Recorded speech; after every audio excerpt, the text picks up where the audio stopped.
We'll start uh, by talking about the primary chords, which are the 1, 4, and 5 chords. So what what uh, so each of these chords are based off of the root of the chord, so the bottom note, and you stack them on top of each other, and they look like. Find an example chord. So when a chord looks like, where's the camera? This. The bottom note, that's the scale degree it's based off. That's where the name comes from. So a 4 chord would be based off the scale degree 4 in the major key. So we'll start talking about those. One, because they're the primary chords. They are the most typical chords to be used, especially in like chord progressions and stuff. And they're all minor, so it makes it easier. Because something that makes it hard for students to learn is that not all the chords that are in a major key are major, which kind of throws people off for a second. But we'll talk about the minor chords and stuff later. So a correlational feature is that a 5 chord in a major key is normally major in a major key. But that's not always the case as well. We'll talk about that later, but these are just using all the same notes that are already within the key signature. And under generalization is that the chords I teach are the only ones that can be played in a major key. So it's kind of the same thing with the 5 chord. We can play other chords. Just because these are the only ones I've told him about doesn't mean they're the only chords. There are a lot of other chords, and these chords can actually be played in different ways. 1 chord does not always have to be major. A 5 chord does not always have to be major. But we'll just talk about in this lesson the keys, the chords that are in the key signature naturally. Then we're going to play one of the songs I had him play in the pre-assessment. I have a notebook full of songs, or just like short little melodies actually. So just stuff like Twinkle right here, stuff like that, and it has the 1, 4, and 5 chord, primary chords that we talked about. So we'll be playing stuff like that. But first we will start out with the stuff that I already had him do right here in his pre-assessment.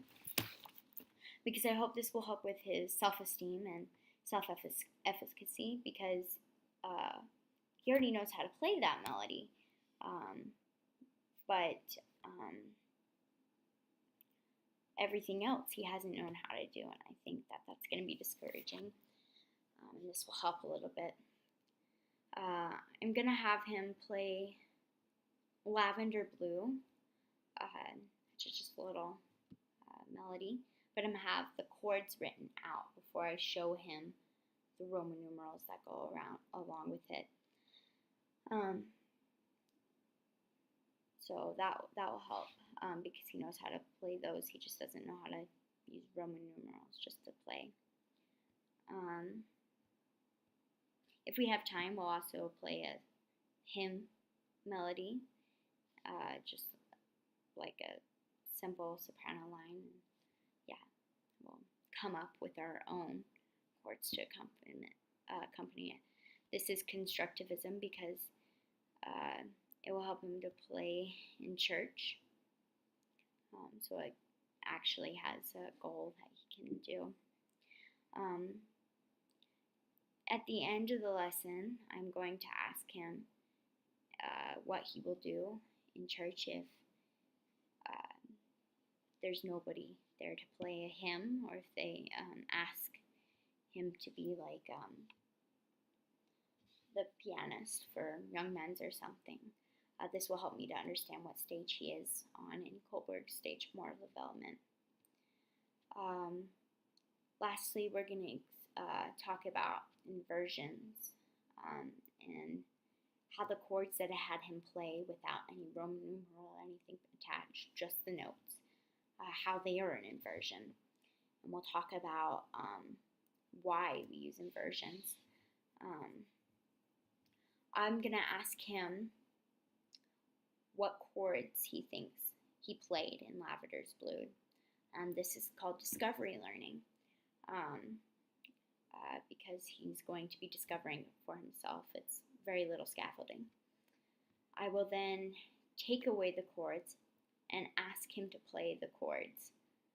So I'll take away the notes and I'll just write a Roman numeral and I'll ask him to play the chords by their names. Instead, this is intermittent reinforcement.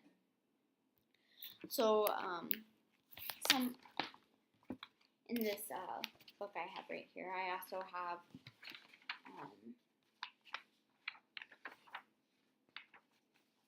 where is it? Here we go.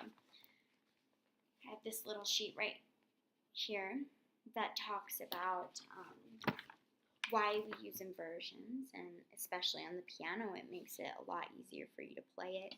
It gives more variety to the accompaniment. So we'll talk about different ways. I'll ask him why he thinks, and then I'll give him some reason as well to why we use inversions. At the end of the lesson, I'm going to give him a bunch of different just worksheets and some melodies, and I'll give him the sheet that I just showed you.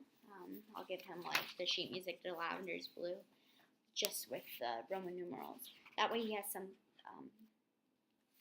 he can practice it. I'll have a circle of fifths sheet for him. I'll have a bunch of just different things that can keep him learning and keep his memory from decaying. Well, that's my lesson plan for